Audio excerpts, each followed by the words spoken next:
मैंने आप सब से काफ़ी बार बोला है कि हिंदुस्तान में लोकतंत्र पर आक्रमण हो रहा है और इसका हमको हर रोज़ नए नए उदाहरण मिल रहे हैं। सवाल मैंने एक ही पूछा था,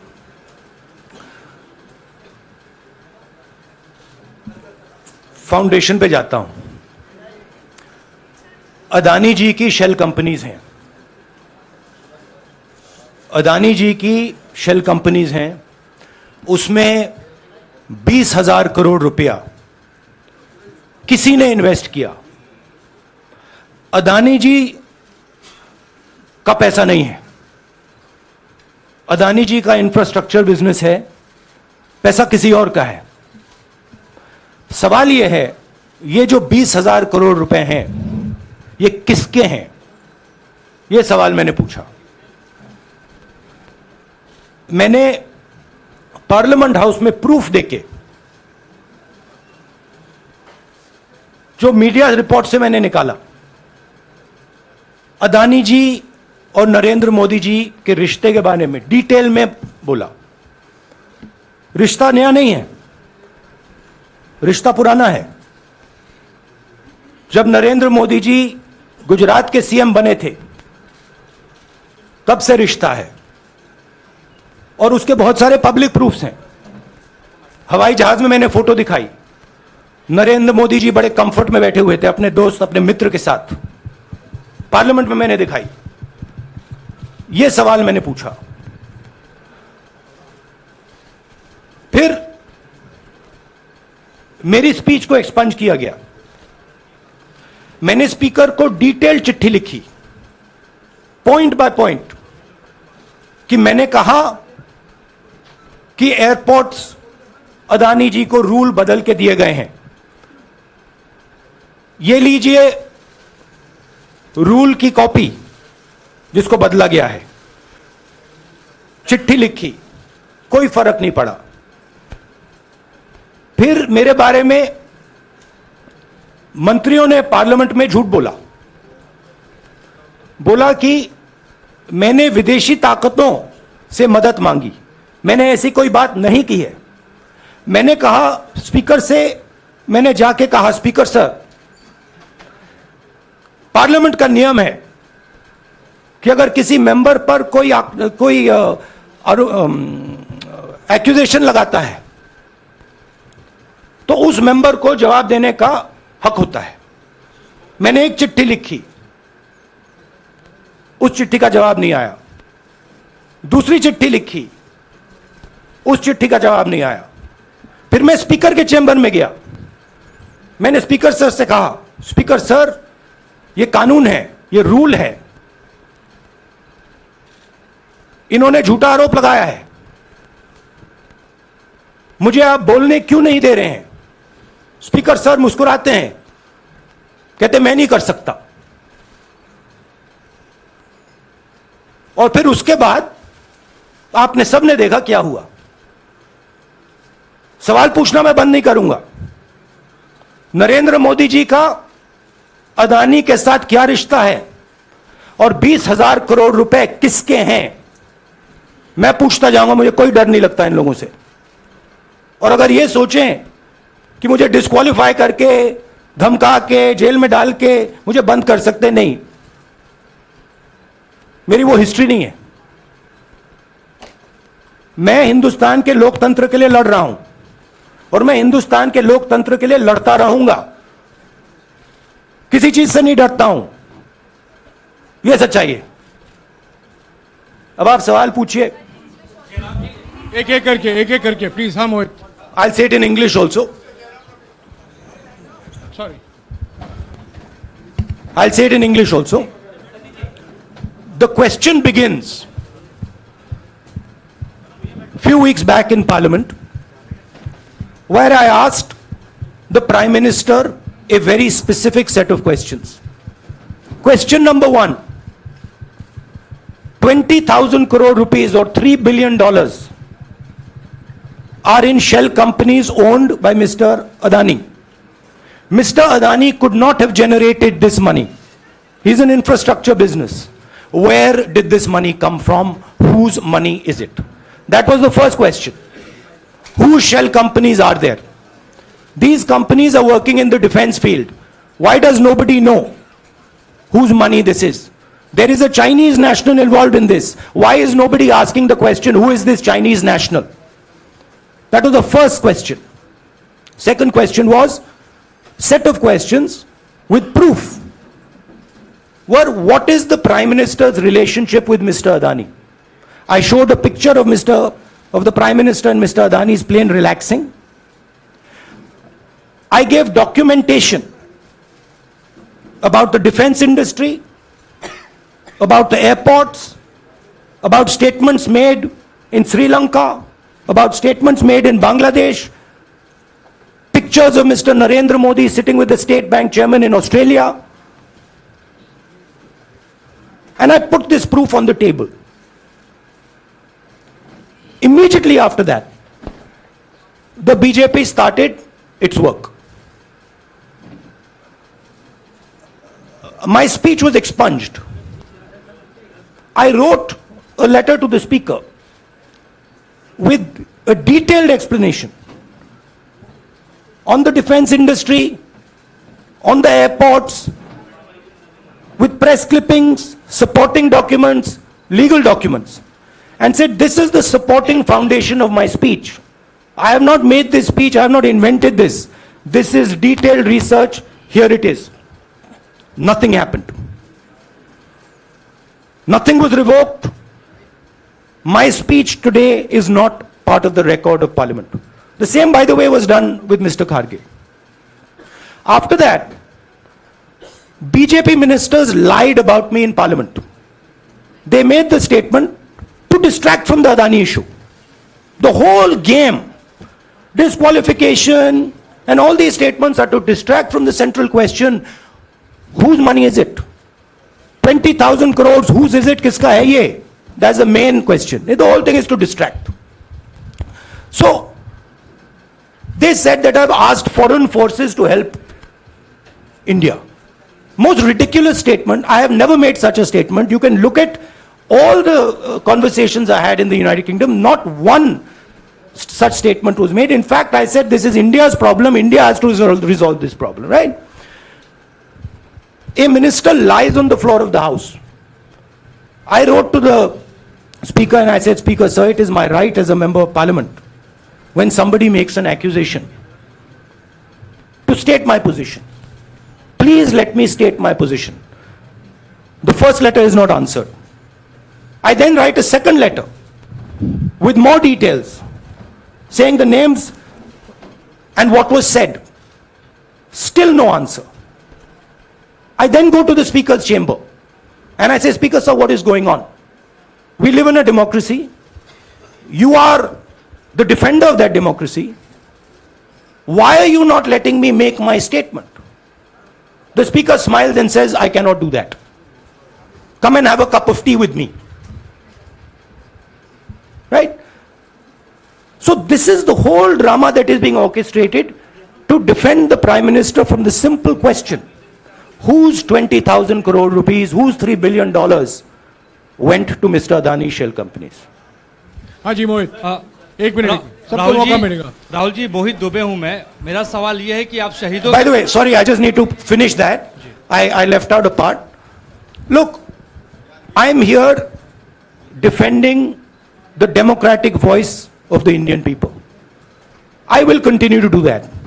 I'm not scared of these threats, of these disqualifications, of these allegations, of these prison sentences. I don't care. I'm not scared of them. Okay? These people don't understand me yet.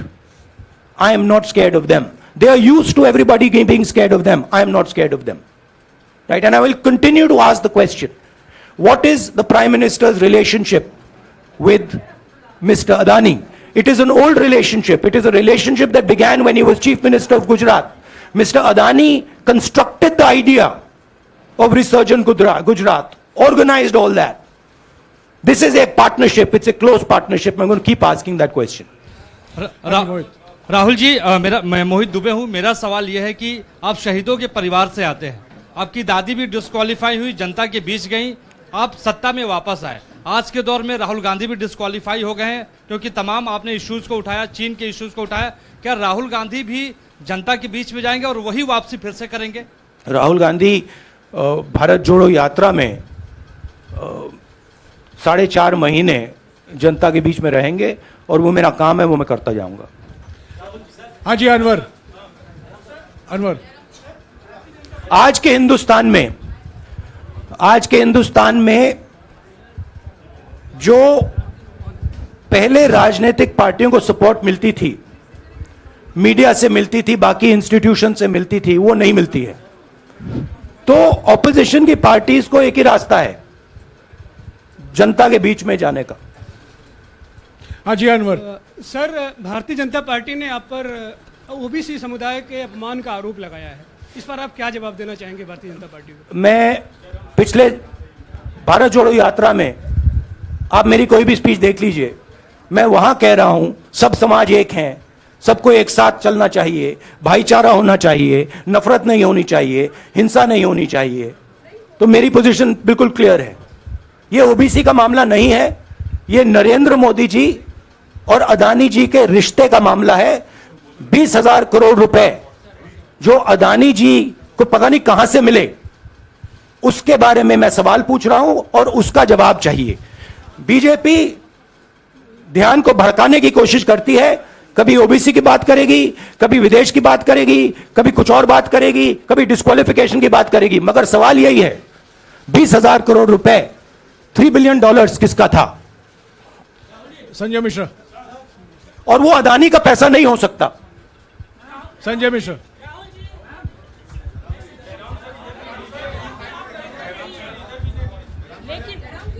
आपने कहा आप डरते नहीं हैं, लेकिन state के target पे हैं और स्टेट आपके खिलाफ है, पूरी स्टेट, पूरी मशीनरी आपके खिलाफ है। ऐसे में आपके सामने चैलेंजेस बहुत बड़ा है, तो रास्ता क्या है, रणनीति क्या है? देखिए भैया, चाहे स्टेट हो, चाहे कुछ भी हो, मैं सच्चाई को देखता हूं। मुझे और किसी चीज में इंटरेस्ट नहीं है, मैं सच्चाई बोलता हूं। राजनीति में यह फैशनेबल बात नहीं है, मगर यह बात मेरे खून में है। मैं और कोई रास्ता निकाल ही नहीं सकता हूं। तो मेरा काम यह है, यह मेरी तपस्या है, जीवन की तपस्या है, उसको मैं करता जाऊंगा। चाहे मुझे डिस्क्वालीफाई करें, मारे पीटे, जेल में डाले, मुझे कोई फर्क नहीं पड़ता। मुझे अपनी तपस्या करनी है। इस देश ने मुझे सब कुछ दिया है। शांत हो जाइए। इस देश ने मुझे सब कुछ दिया है, प्यार दिया है, इज्जत दी है, इसलिए मैं ये करता हूं। हाँ Supriya. Sir, Rahul sir, BJP के जो लीडर्स आप पे अटैक कर रहे हैं उस पर आप क्या कहेंगे? और इसके अलावा वायनाड, वहां पर जब से खबर गई है वहां पे लोग बहुत डिसबिलीफ में हैं, प्रोटेस्ट भी इरप्ट हो रहा है, आप अपनी कॉन्स्टिट्यूएंसी के लोगों को क्या कहना चाहेंगे? नहीं, मैंने सोचा है कि मैं अपनी, देखिए मैंने कॉन्स्टिट्यूएंसी में भी बोला कि वायनाड के लोगों के साथ मेरा पारिवारिक रिश्ता है, फैमिली प्यार का रिश्ता है। तो मैंने सोचा कि मैं वायनाड के लोगों के लिए अपनी एक चिट्ठी लिखूं उनके लिए कि मेरे दिल में उनके लिए क्या है, तो वो तो मैं रिजॉल्व कर दूंगा। उनका, देखिए बीजेपी के नेताओं का काम यही है। देखिए वो सब नरेंद्र मोदी जी से डरते हैं, कारण आप जानते हो। नरेंद्र मोदी जी ने कहा कि देखिए ध्यान हटाना है। वो सब जानते हैं अदानी जी और नरेंद्र मोदी जी का रिश्ता, सारे के सारे जानते हैं क्या रिश्ता है, सब जानते हैं, मगर डरते हैं। तो अगर नरेंद्र मोदी जी ने उनसे कहा कि भैया ध्यान उधर करो, ध्यान उधर करेंगे। मगर सवाल यही है 20,000 करोड़ रुपए किसका है? हाँ जैनेंद्र। राहुल जी, पूरी कांग्रेस पार्टी, सर पूरी कांग्रेस पार्टी ये कह रही है कि आप चाहे वो गुजरात की कोर्ट ने आपको सजा सुनाई या आपका निलंबन हुआ, ये सब कुछ केंद्र सरकार, प्रधानमंत्री के इशारे पर हो रहा है। लेकिन बीजेपी कह रही है कि कानून ने अपना काम किया है। तो जो ये दलील है कि कानून ने आपको सजा दी है और उसी की वजह से आपका निलंबन भी हुआ है, इस पर आप क्या देखिए, कहेंगे कि आपको लगता है कि लीगल PM के मैटर इशारे है, पर ये हुआ है? लीगल मैटर है। मैं हिंदुस्तान के लीगल सिस्टम को रिस्पेक्ट करता हूं। मैं लीगल मैटर पे इस प्रेस कॉन्फ्रेंस में बात नहीं करना चाहता हूं। हाँ संजीव, अगर आपके लीगल सवाल होंगे तो आप हमारी लीगल टीम से पूछ लीजिए। Sanjeev 1 minute Sanjeev.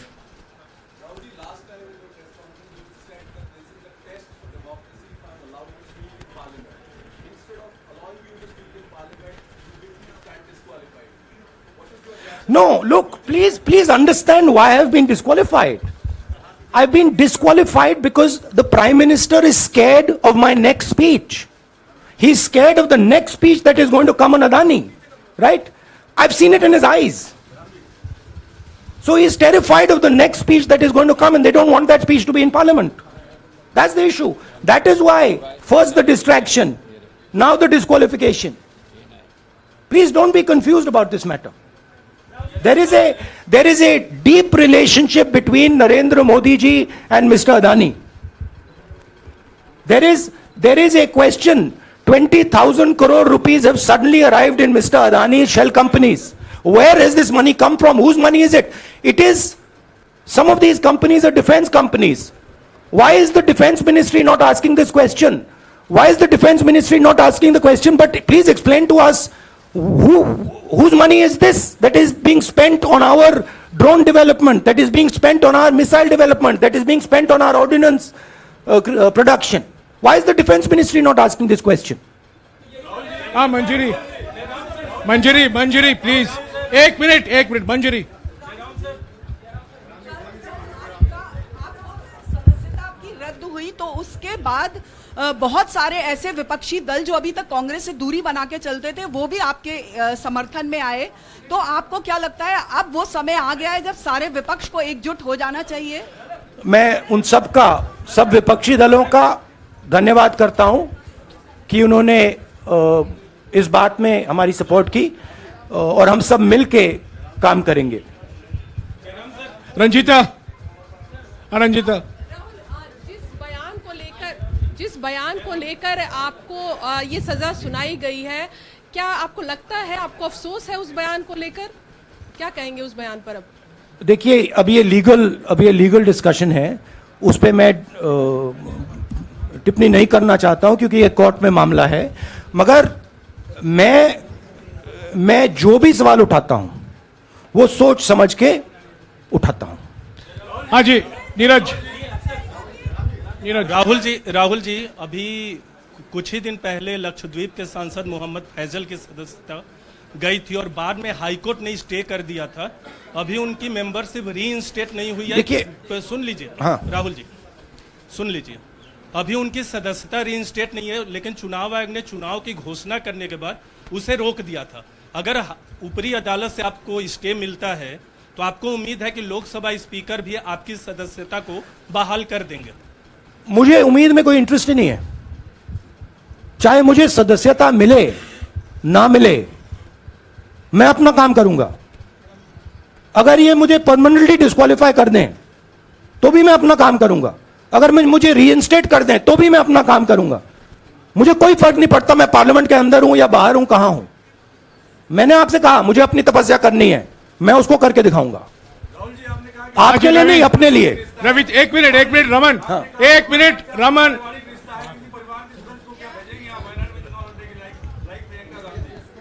It is not up to me, it is up to Congress president कौन जाएंगे।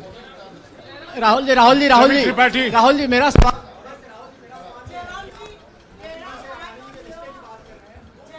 आपके यहाँ बैठे हैं। हाँ। दोनों मुख्यमंत्रियों का भी अडानी जी से रिश्ता है, उनके साथ लेन देन का मामला, उसका कहा जाए धंधे का मामला है। लेकिन क्या धंधे का मामला, क्या बात कर रहे हैं? ये धंधा रोकेंगे ये लोग? जिनके पास जो भी स्टेट का उनके साथ नाता है, जो भी बिजनेस चल रहा है, वो बिजनेस रोका जाएगा क्या? देखिए, सिंपल सी बात है, आप डिस्ट्रैक्ट करने की कोशिश मत कीजिए। 20,000 करोड़ रुपए अदानी जी की शेल कंपनीज में कहां से आए? आप इंक्वायरी कीजिए। अगर बात निकली कि हमारे चीफ मिनिस्टर का पैसा है तो इनको जेल में डाल दीजिए। अगर बात निकली तो किसी और का पैसा है तो उसको जेल में डालिए। हाँ Siddharth sir. Rahul sir, please Rahul madam sir. 1 minute. Madam आप लोकतंत्र को मत बोलिएगा, समझिए। प्लीज। ये जो पैनिक रिएक्शन इन्होंने किया है नरेंद्र मोदी जी ने, इससे सबसे ज्यादा फायदा मिलेगा विपक्ष को। ये इन्होंने हमें हथियार पकड़ा दिया है। ये आप बात समझिए। ये मोदी जी पैनिक में आ गए कि बात निकल जाएगी, ये 20,000 करोड़ रुपए किसके हैं, डर गए, घबरा गए। इन्होंने पूरा सीक्वेंस शुरू कर दिया। ये विपक्ष को सबसे बड़ा इन्होंने हथियार दिया है। राहुल जी, क्योंकि जनता के माइंड में अब एक सवाल आ गया है कि जनता जानती है कि अदानी जी भ्रष्ट व्यक्ति है।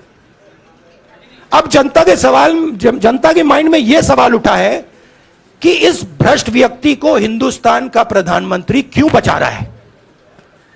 यह मतलब अब सब कुछ बीजेपी के लोग, नरेंद्र मोदी जी सब कुछ इस व्यक्ति को बचाने के लिए क्यों कर रहे हैं। दूसरा सवाल,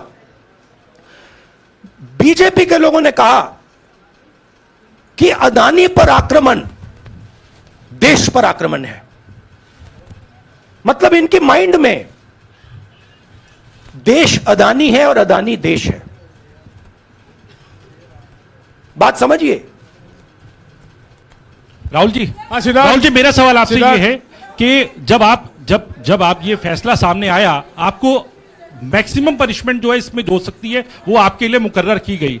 इस बीच कई लोगों ने ये भी कहा, आपके पार्टी के भी एक सांसद ने कहा कि कम से कम जज को ये देखना चाहिए था कि सामने जो शख्स है वो एक गांधी परिवार से आता है। इस पर आप क्या कहेंगे, और आपको लगता है मैक्सिमम पनिशमेंट जो है आपके केस में, मैक्सिमम पनिशमेंट आपके लिए मुकर्रर की गई, क्या आपको इसके पीछे क्या कहना है आपका? वही मैंने कहा, अगर डिस्ट्रैक्शन करना है, मैक्सिमम पनिशमेंट की तो जरूरत है। मिनिमम पनिशमेंट से बात थोड़ी बनेगी। मैं तो सोच रहा था भैया 5 साल होते, 7 साल होते, 10 साल होते, वो भी मिल जाता। मुझे क्या फर्क पड़ रहा है। यार राजदीप,